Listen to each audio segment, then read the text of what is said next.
What's up, Facebook Live? Good to see you. Hopefully you are having an amazing day wherever you're at or whatever you're up to. As you are tuning in, I'd love to know, as always, 3 things you are grateful for and where you're tuning in from. Let me see if I can share this real quick and help get some more people to come and join us. So welcome. As you're tuning in, let me know 3 things you're grateful for and where you're tuning in from. And today we're going to be talking about 3 things: experts, imposter syndrome, and letting go of past trauma, which sounds really serious, but trust me, we'll make it simple and easy for you. So let me get this started. Welcome. Nice to see you. Welcome. The number is going up there. So as you're joining in live, love to know where you're tuning in from and 3 things you're grateful for. As always, we're building those automatic positive thoughts. So we're training our mind to always look for what's right with our life instead of what's wrong with our life. Research shows, repetition is a mother of skill. Research shows on average, the human being has about 60,000 thoughts a day. 95% of those thoughts are pretty much the same thoughts as day to day. And according to their research, for most people, 80% of those thoughts are negative. They call them automatic negative thoughts. We want to reinforce automatic positive thoughts. So automatic positive thoughts, we want to ask you what you are grateful for and what you're excited about and get those automatic positive thoughts rolling. There's another study from Duke University that shows 40% of what we do every single day is not a conscious, thought-out activity. It's more of just a pattern we're repeating that's built into our nervous system. Therefore, we want to make sure those automatic positive patterns and thoughts exist, and we want to build them constantly and consciously. The big thought and the easy thing to go with there is every day going to the mental, emotional, and physical gym matters. So you go to the physical gym all the time and you get a physical workout to keep your body healthy. One thought is you want to go to the mental gym every day and do a mental and emotional workout to keep your mind and emotions really strong and healthy. So that's why we start the way we do. Welcome. Love to know where you're tuning in from and 3 things you're grateful for. Just type them right below in the comment section. I'm going to go ahead and get the podcast started. Hey everyone, welcome back to the Learn It, Live It, Give It podcast and Facebook Live for those of you who are joining us live on Facebook. As always, we're starting out by asking where you're tuning in from. If you're listening on the podcast, go ahead and tweet me and let me know. If you are listening on Facebook Live, that's you people, right below here, where you're tuning in from and 3 things you're grateful for. We're going to build some automatic positive thoughts to start off the feed here. And I'm excited. Let's see who we have joining us so far. We have Timothy Rupel. Nice to see you. Good afternoon. Stuart Allison. Great value each and every day. Thank you, sir. Carl Jones. Carl Cowlin. Bay, North Wales. Thanks for the family. And thankful for life, family, and friends. Very cool. Well, welcome, sir. Let's see. Dr. Sabrina Siegel. Nice to see you. Timothy Rupel from Ohio. Danny. Hello, Jairek. I'm grateful for my son, my wife, my team at work. I just got back to the gym starting yesterday with a plan. Coming from Connecticut. Well, welcome. Tara, go Robbins. Go, I go. Rebecca, Perth, Australia. My friends and my children are experts like yourself. Love to learn. Very cool. Ori, tuning in from Israel. Nice to see you. Grateful for doing an amazing TRX training today.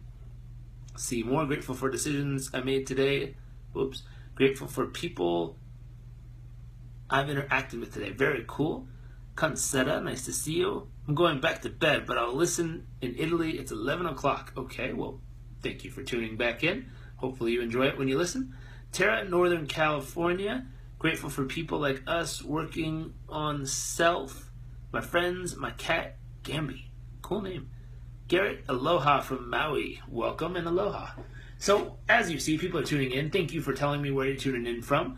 Dr. Sabrina Siegel, Carlsbad, thankful for my physical and cognitive health and for the amazing people, changing the world and helping others. Very cool. Ori, it's 12 o'clock. Well, Ori, we're going to keep this strong and short for you. We have some people coming over to sign some papers, so they may be here any moment. I'm going to try to jam through it as fast and useful as possible. So let's see what we can do. First topic we said is, I think, experts. So I got a message, and it was a really interesting message, but it caught my attention. And it was from one of you awesome listeners who sent me a direct message. And it was really fascinating. Elaine says, grateful for the pros just like you. Shares so lonely with your expertise. Kind of makes sense. I'll have to read that over. Let's see. So I got an email, and it was someone saying, listen, I've watched a bunch of the videos, and I've heard of a lot of the stuff you share. Like, it comes a lot from psychology and different books you read and all this stuff. And I'm kind of in the same field. I want to jump into coaching because I have a lot of knowledge around health and fitness. I'm not going to use any names for privacy reasons. She didn't say I could use her name, or they didn't say I could use their name. But they said all this great stuff. And they said the biggest challenge I'm facing is I'm feeling this piece of like, I'm not an expert. I'm not quite qualified to stand up there and tell everyone what to do with their life, and openly. Makes sense. So she doesn't feel qualified, and she doesn't feel like an expert enough to stand up and share all that she knows. And she said she's suffering from something called an impostor syndrome, which is fascinating. Normally people have a very nice background in psychology when they start throwing out terms like that. So here's what's interesting and funny and fascinating, but also useful. From time to time, I'll go to conferences and I'll get introduced, and normally they read an awesome bio that we send to them. And inevitably, one thing we've made sure, someone from time to time will be like, oh, he's an expert at this, or he's an expert at that, or he's a renowned expert on Y. And I'll always pause, stop them, and correct them whenever that happens. Not because I don't like the term. The term's fine. I don't consider myself to be an expert, and there's a theory behind this. When you think about an expert, it's someone who's claiming they're the foremost authority on a topic. Now, what's fascinating, it's awesome, good for them, high freaking five, you've probably earned it if you are an expert on the topic, but an expert status, I don't believe is something for someone to claim. I believe that's something that someone else will say about you based on their experience of working with you. If someone calls me an expert based on their experience of what I've done for them, thanks. It's a nice compliment, but I would never step up and say, I'm an expert on this and that's why you should listen to me. The truth is, I would tell someone a little bit different. I got invited recently to speak at a leadership conference at Harvard University for their graduate schools. And when I was there, they went through the line, and I think I talked about this before, but the gentleman sitting next to me was an older man who teaches at Harvard, and he teaches a class on leadership, and he wrote a book on leadership, and he's a professor at Harvard University on leadership. So they introduce him, and they read all the accolades and talk about his book and everything he's done and how many years experience and all this great stuff. And then they get to me, and the person sitting to my left was a lieutenant colonel in the U.S. Air Force, active, who's in charge of cybersecurity. And the guy sitting next to him is a full colonel in the U.S. Air Force who oversees him in cybersecurity. So I'm sitting here in the middle of these guys thinking, okay, this person's about to call me an expert in leadership or something like that, and that's weird. So luckily, they got to my bio, and for some reason, she says, would you like to introduce yourself, or would you like me to properly read your bio? I said, let me introduce myself. And I thought about it for like a half second, because that's all I really had. And I said, how would I introduce myself on a panel with clear experts sitting around me, but really authentically to tell people what it is I believe I do? And I thought about it. I'm like, I would never say I'm an expert at whatever, because I just don't jive with the term. So I said, what is it that I really, really do? And I said, well, keep it simple. I'm a lifelong learner. I'm not here to tell you I know everything about any topic. I'm here to tell you I'm constantly digging up the best information available and figuring out, when I apply it, what works and what doesn't. That's it. Lifelong learner. Call me a scientist. Someone who's literally searching and hunting down great thoughts and information and putting them to work constantly. And so that thought, if you're in a position where you're like, ooh, I don't know if I'm expert enough to share this, or I don't know if I have the right status or whatever, if you flip around the whole thought and not wanting to be an expert, I don't want to be an expert. I want to be someone who's always learning, always growing, always, a scientist, a researcher. I'm a researcher on human performance. I'm always researching what's out there, what works, and how to use it, and what it's for. Now, from that, I also thought about it. I said there's a step beyond just research, though, because I'm not just about gathering great facts and testing it. That's not all that I do. It's part of what we do. The second part of what we do is really, truly service. You know, I think more of like a Mother Teresa, more of someone who's just there to give. Never in history do you hear someone being pissed at Mother Teresa because she showed up to help. Now, you might get pissed at an expert who misquoted a topic or gave you a wrong statistic, but you never get pissed at the volunteer who showed up to give you all their time, effort, and energy just to make you better or make the project go or to help out in some way, shape, or form. So if you get where I'm going with this, a lifelong learner who takes all the knowledge we can gather and test and use and really apply and see what works and what doesn't and research, and then brings it over and offers it from a place of pure service just to help you have a better life in the process. Now, what happens is if you made a little tiny mental shift that says, I'm not trying to be an expert, I'm constantly just trying to learn and grow about this topic, test it, and there's a middle piece which is really important. And the middle piece that's really important is not only do you learn it, but then you test it in your own life. You live it. You apply what you're learning. You see what results actually show up. You really put it to the test. Then, when it works and you figure out what really sticks and what doesn't and what affects multiple people and what kinds of people at what stages of their life and development and all these other factors, then you're just a servant to society that says, hey, I'm here to serve you. Here's what I have to offer. If it's value, please use it. And if not, no problem. I hope it was entertaining at least. But here's what I have to offer purely from service. I'm not here to stand as an expert and tell you what you need to do with your life. Those people are great for controversial news segments. But the truth is to be from a place of pure service, just to serve and help out humanity and whoever really needs it. That shift in thought process immediately eliminates imposter syndrome, because now you're not trying to impose the fact that you're some magical freaking expert. You're just someone here of service who happens to do a lot of research on a certain topic and has something to offer, and you're offering it up hopefully to make a valuable difference in that person's life, business, health, relationship, whatever it is you focus on. That thought process. So I just wanted to share that with you, because I'm guessing if there's someone brave enough who had 20 seconds of courage, if you watched yesterday's, you'll get what I'm talking about. But if this person had 20 seconds of insane courage to reach out to me and let me know what they're going through, I'm guessing there's probably other people out there like you or you, I don't know which one you are, but I'm guessing there's other people out there who are struggling with something similar, if not the exact same thing. Therefore, if you know someone who struggles with something like this, tag them in the comment section and tell them to listen to this. So that little tiny mental shift. Now, here's the second part of what we're going to jam about today. P.S. If you have any questions or thoughts on this topic, feel free to drop them in the comment section. I can answer them or share them. Let's see. Let me comb back just a little bit. Robert from Riverside. Good afternoon, Jairek. Grateful for wisdom and discernment. Thank you, sir. Gregory. Hello from Philly. What's up? Karina. Hi from Calgary. Well, hello. Hey. Love the topic. Thank you. So welcome. Totally. Yes. Tara. Thank you. Sabrina, love it. Awesome. Gregory, great content. Thank you. So welcome. Concetta, the best information for to be an expert. Hopefully it's useful for them. So many people start creating this, and she mentioned it when I was talking to her on Facebook, is this type A of like, oh my God, it has to be perfect and just right in the box, and it has to be just this way for it to actually work.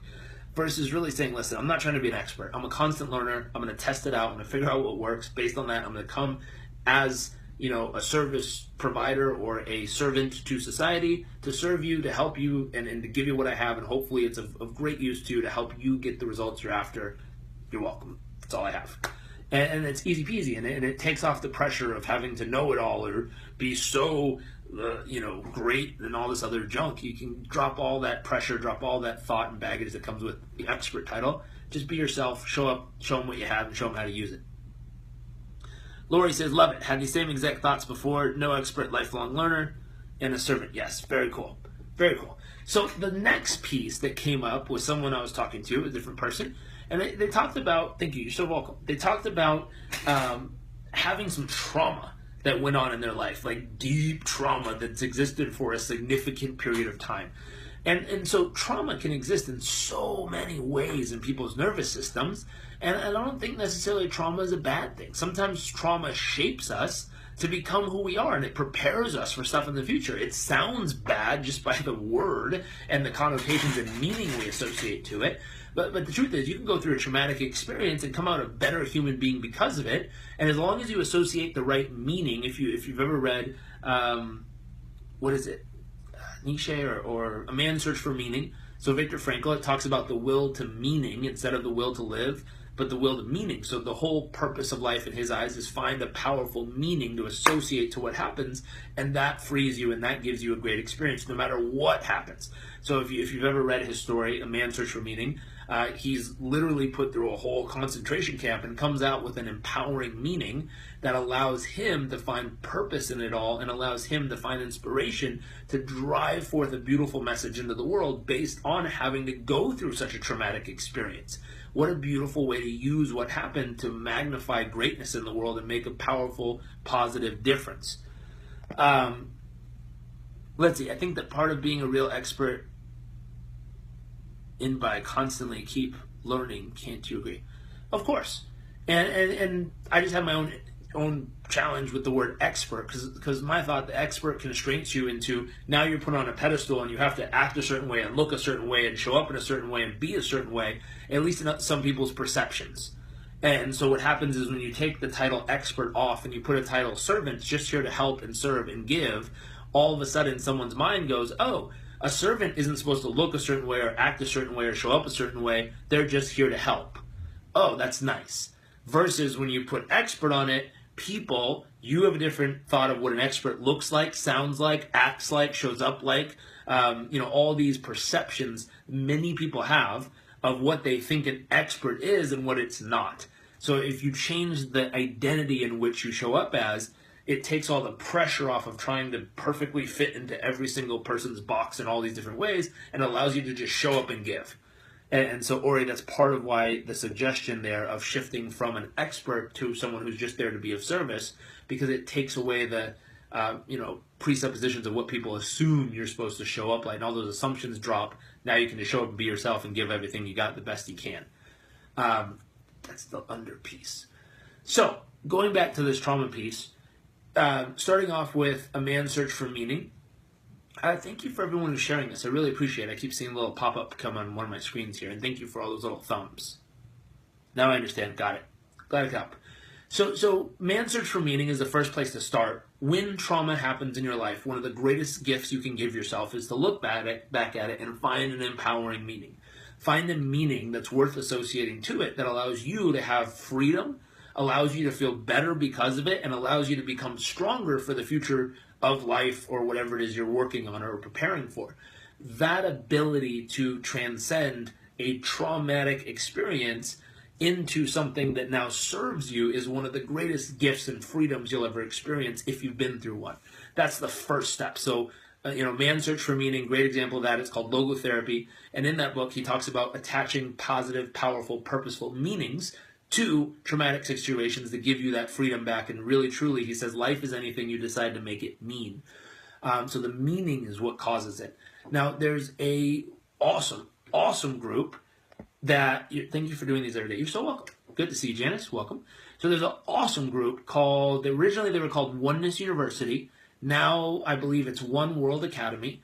And something I learned from them, I was just reflecting. I'm turning 32 on Thursday, so getting old. Not really. I'm still young, having fun. And I always tease my wife, in case she's watching, she's older than me by only a few months. But I like dating older women, I'm sure she'll get me back in a few minutes. Anyways, I'm catching up to her by that year today, or on Thursday. And when I was thinking about that, I always reflect on, what have I done over the different years? And, Janice, yeah, I'm in trouble. So one of my favorite things is I think it was 26 years old, I spent my birthday in Fiji with a group of guys who are, monks from India, from Oneness University. And I went through this whole experience with them. It was really, really, really awesome. And the simplest way to describe it is it's like peeling back the onion. It's undoing all the stuff, the clogs, the backups, the stuff we've built up over the years, mentally, emotionally, physically. It's literally, the process is just clearing away all those pieces so that we can be an open channel for life, the universe, God's energy to work through us to the people that need us most, in front of us, around us, and all those pieces. So that piece is really, truly awesome. And I remember being there, having these profound insights into who I was and how I was showing up, really feeling alive mentally, mostly physically, spiritually, just having moments that truly brought peace and joy and really, really amazing pieces into my life. And what was incredible, though, is one thing they taught that was fascinating is there's a phrase they said many times during that week, and it was, pain is necessary, suffering is an option. Pain is necessary, suffering is an option. And what they meant by this, in life, you're going to get hit, you're going to get pinched, you're going to get put in a tough position. Life's going to smack you around. It's like, ow, that hurts. Now, the moment of it happening is reality. If you trip and stub your toe, it hurts. But suffering, for the suffering to occur, that means you have to keep ruminating on it. You have to keep thinking about it and feeling it and re-experiencing it and replaying it in your mind and allowing it to continue again and again and again and again and again. And that's called suffering. And suffering, if you go to Learned Helplessness with Dr. Martin Siegelman, he talks about learned helplessness, where a small animal learns how to be helpless because they think that the pain in their life is permanent, pervasive, or personal. So it's them, it's everywhere, or it's always. And so what's tricky, when you think about, Joe, say hello to Anand Nagiri and the crew for me. Give them big hugs. Matthew, too, and Utama and all the guys. Big fan of theirs. And so here's the thing. The reason people get stuck in suffering, and then I'll give you one third option as well, but this is a second option. So first, meaning, what you associate to it. To go on with meaning, part 2 here, or 1A, however you want to look at it. One World Academy says pain is necessary, or these guys taught me, pain is necessary, but suffering, suffering is an option. And suffering, being stuck in the suffering, meaning you allow it to continue again and again and again and again and again, is the tricky part. And so how you break free of the suffering is by associating a new meaning. Because the meaning is what's causing you, Elaine, to get stuck. The meaning is what's causing you to continuously stay ruminating on the same negative experience again and again and again and again and again. And it's not as simple as like, well, if I just let it go, then everything's fine. Like, anyone can say that, but to let something go that really truly happens in your life can rock your world. And so I'll give you an example, and I'll show you how you can kind of heal this. So the Diksha and the Oneness Blessing is a great way to do it. A lot of freedom comes from that. But there's another piece to this, and there's a more active way, which is another way to go about healing. There's lots of different ways of healing. You could do timeline therapy. You could do cognitive behavioral therapy. You could do behavioral therapy. There's all kinds of stuff. And a lot of it works. My theory is everything works some of the time. Nothing works all the time. So one that's really effective that some people know about, some don't. And I'll give you the backstory first. I have a couple friends who I've known them for a while now. They were in a place where they found this technology or this system of healing people. They wanted to help use it and get it out to the world. And what was tricky, though, is they didn't have a whole lot of funds. They decided to make a documentary about it. They literally took like 4 or 5 credit cards and used all of them to pay for this documentary filming. They went and filmed it. They made it work. And boom, it blew up and helped, thousands of people all over the globe. And their website is tappingsolution.com, and it's emotional freedom tapping.